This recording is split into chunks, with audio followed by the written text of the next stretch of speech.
va a llevar la Es más, silla. me llevo la silla y todo. Ahí Graciela está saludando a... Está saludando a Sergio Massa. ¿Se conocen?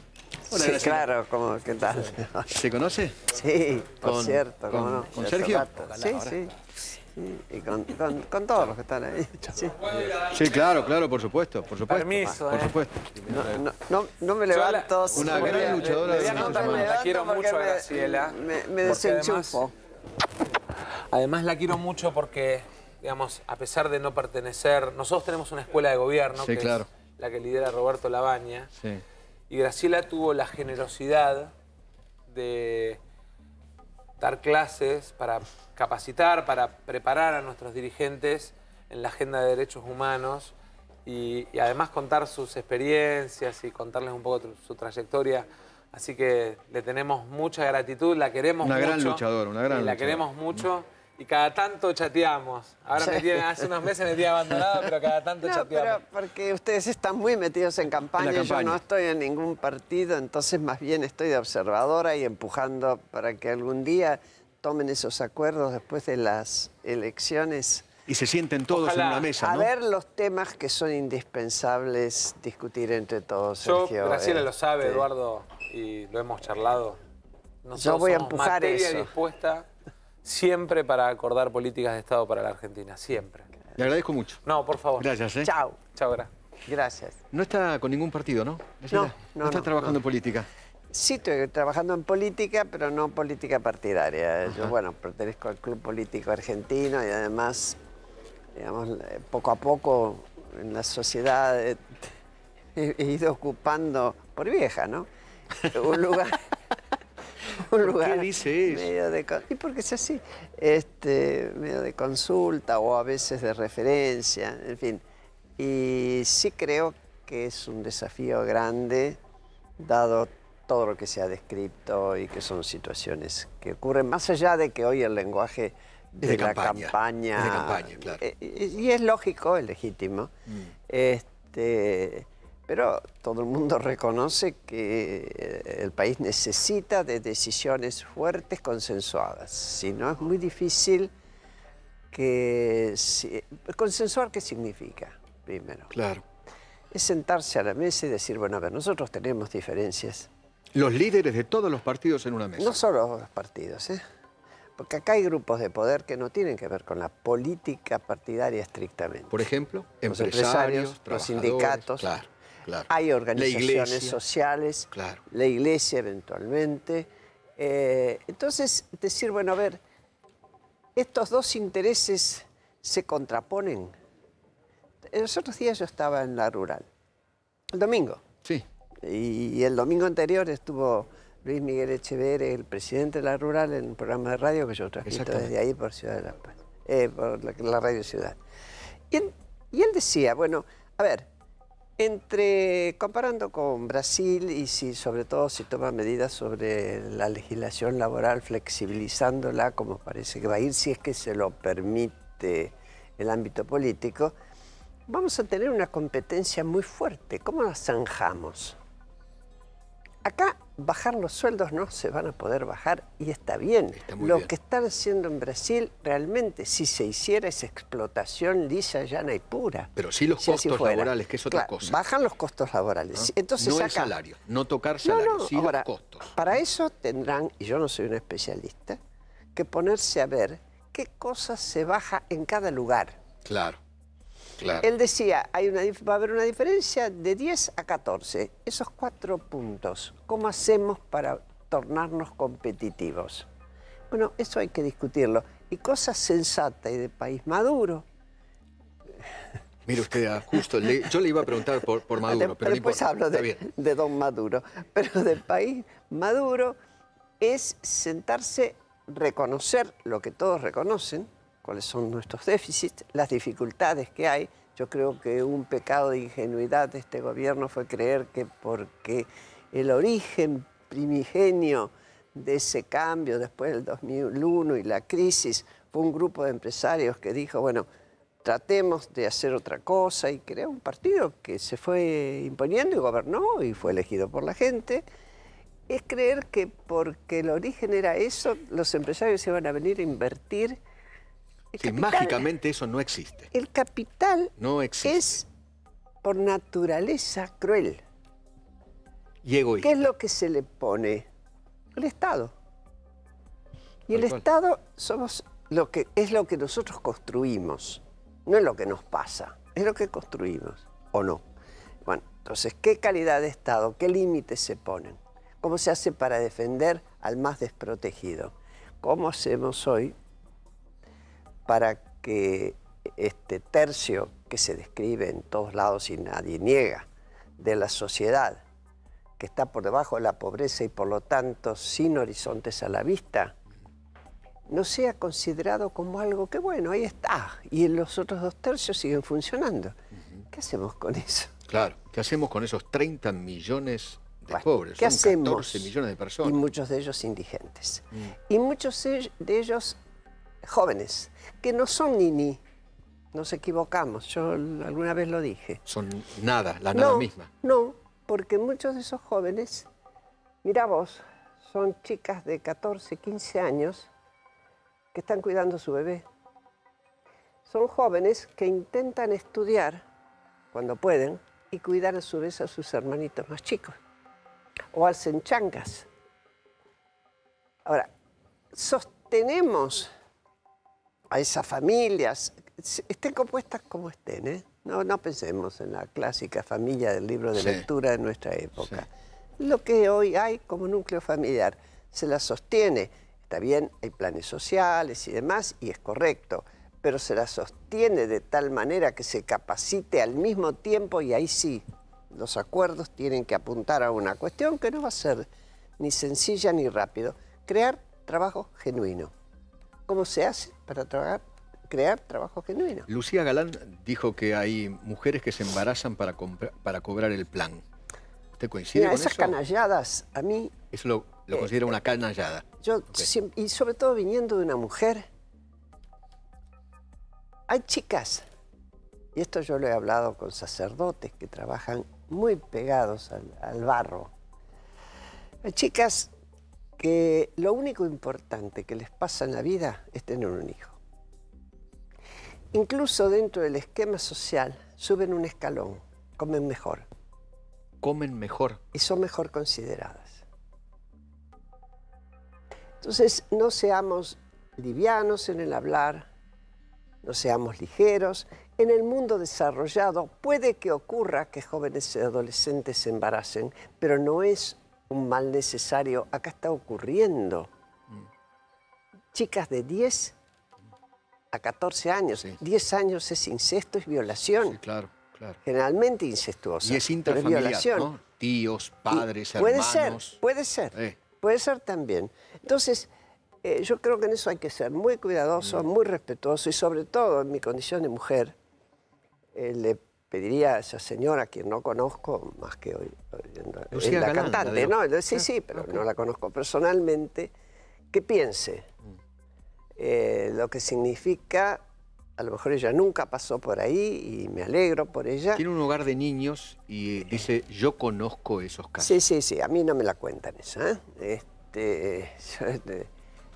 Yo creo que así haya un caso o 2 casos, no se puede generalizar. Claro. Como no puedo generalizar en que todos los chicos pobres son ladrones. Claro. Que sí es cierto que si no se corrigen, no se dan posibilidades, buscan salidas, porque al mismo tiempo la sociedad todo el tiempo a través de la propaganda les está diciendo que uno importa por lo que tiene. Las mejores zapatillas, el mejor auto, todo esto. La tentación es muy fuerte si viene un sinvergüenza que le ofrece transitar la droga. Sí. Graciela, ¿le da la sensación que Maduro es un dictador? ¿Para usted es un dictador? A mí, yo le tengo miedo a Maduro, pero mucho más a Diosdado Cabello, que es el que tiene los fierros. Peligroso. Es el que tiene los fierros. Exactamente, el que maneja el ejército. Maduro no existiría si no estuviera una parte, al menos fuerte, del ejército ahí atrás. Que maneja el hombre fuerte ahí es Diosdado Cabello. Y sí, hoy, por lo que vemos, uno ha dado desde donde pudo. Nosotros desde el Club Político Argentino hemos dicho nuestra palabra sin con mucha humildad ante la distancia y la incapacidad de actuar de otra manera, esto se está poniendo cada vez peor. Sí. Cada vez hay menos democracia. Hoy yo diría que, oídos los sonidos que oímos anoche y esta mañana, de gente sacada de la calle, de la cama en pijama, un alcalde electo, sí. Es decir, con el respaldo del pueblo, una falta total de respeto a la representación democrática, a mí me hace acordar mucho, o se toma el camino, se empieza el camino y ojalá no sea así, del terrorismo de Estado. El terrorismo de Estado fue eso. Claro. ¿Qué es, si no, el terrorismo de Estado? Es un Estado... Para usted, Maduro hoy está en camino a ser Pinochet, Videla... A ser Maduro de la peor manera, porque cada uno tuvo sus características. Cada uno tuvo sus características y sus momentos. Yo nunca voy a decir que siempre la historia es igual. En este caso, concretamente, defendiéndose ante una imposibilidad de dar respuesta a su gente, a la gente común,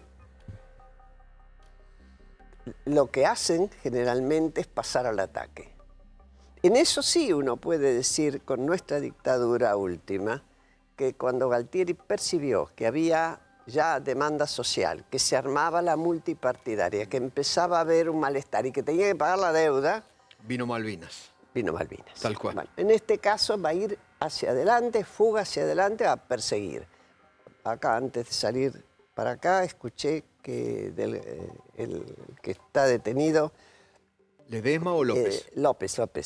Ha hecho que su mujer, que está embarazada, y sus chicos salgan del país, reservándolos.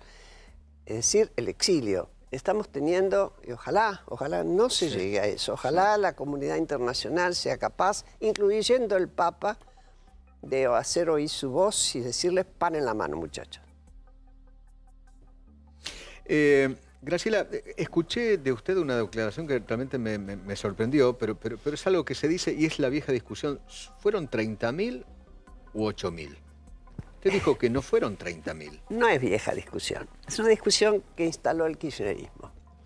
Si bien es cierto que la cifra viene de mucho antes y muy rápidamente. Esa cifra se llevó en plena dictadura en Europa para intentar que las Naciones Unidas prestaran atención a la denuncia. En ese momento no existía la figura de desaparición forzada de personas. Solo existía genocidio. Y para que haya genocidio tiene que haber un número considerable de víctimas más otras circunstancias. Esa consigna en esa época misma se dio de patadas con la consigna aparición con vida, porque un genocidio supone muertes. Muy bien. Después hubo un consenso en el 83, que fue el consenso del nunca más. El nunca más fue el nunca más a la violencia, nunca más al ataque a la democracia, nunca más la violencia como forma de práctica de la política. Poco a poco, y sobre todo con el gobierno Kirchner, que hizo una usurpación del tema de derechos humanos, reponiendo los juicios, cosa que fue apoyado por todos, aún por Alfonsín, pero al mismo tiempo derivando hacia un punto en que aquellos que habían pertenecido a las organizaciones armadas que sí existieron en este país, y la respuesta a ellas fue fenomenalmente perversa, sobre todo con el tema de la desaparición y el robo de niños y pérdida de identidad. Y tirar personas por los aviones, etcétera. Barbaridades. Todas las perversiones que fueron capaces de hacer. Exactamente. Se niega una parte de esta historia y se empieza a crear un relato en el cual aparece la cifra de 30.000. Y me parece que con esto cerraría si te parece, me pregunto, y ya lo he preguntado. Hoy hay registrados alrededor de 8.000 denuncias documentadas. Jamás diría yo son los únicos desaparecidos. No lo sabemos. Pero 30.000 es un invento.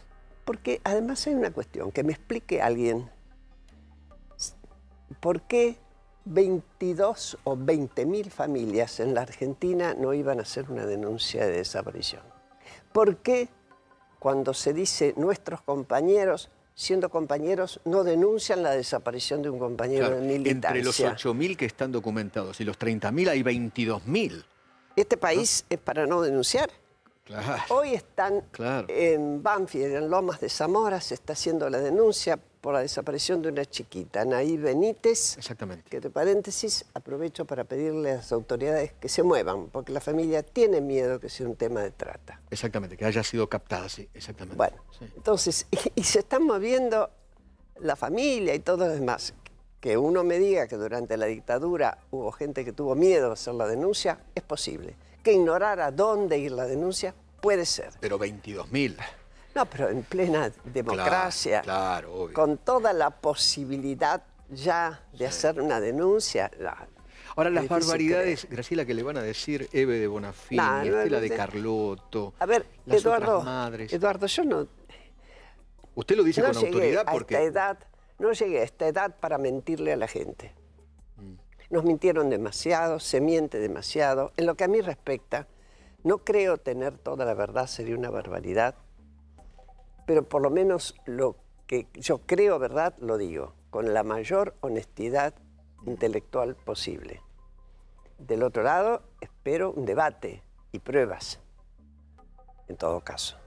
Yo puedo decir, señores, estos son los números, están documentados en los monumentos donde se hicieron, que se hicieron para esto, las chapas que tienen nombre son el número que son y las otras están en blanco.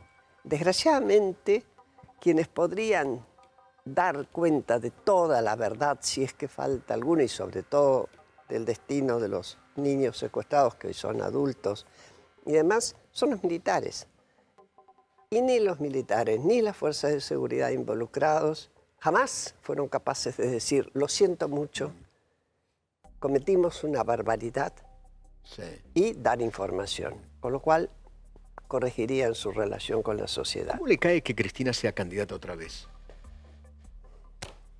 ¿Qué querés que te diga? Mientras la justicia tome todos los recaudos y demás, y tengamos una manga tan ancha como para que no se tomen en cuenta los antecedentes de los candidatos, bueno, si esas son las reglas del juego, son las reglas del juego. Cualquier trabajador, Graciela, Sí. para conseguir su trabajo tiene que ir a pedir sus antecedentes, ¿no? Y su buena conducta, enfrente a tribunales. Un certificado de buena conducta. Cristina no lo necesita y otros candidatos tampoco. Sí, pero le Es va a una cosa decir que muy no increíble, tiene ¿no? antecedentes, porque nunca lo encontraron matando a nadie ni robando. Yo Está creo. procesado. Ahora, el problema va a estar en otro lugar. Yo no creo, no quiero preguntarme qué nos pasó, sino qué hacemos. ¿Y qué hacemos? Tenemos que preguntarnos cuando votamos, por ejemplo. ¿Y qué hacemos? Tenemos que preguntarnos cuando infringimos una ley, cosa que somos bastante proclives a hacer los argentinos. Entonces, no nos pasan las cosas, nos pasan las tormentas, nos pasan las catástrofes. Lo demás, la historia la construimos. Pero el pasado, el presente, y nos estamos construyendo el futuro. Somos responsables. Quien vote será responsable de su voto y de las consecuencias. ¿Qué quieres que te diga? Graciela, gracias por venir, ¿eh? Es un gusto. Muchísimas gracias, un gusto.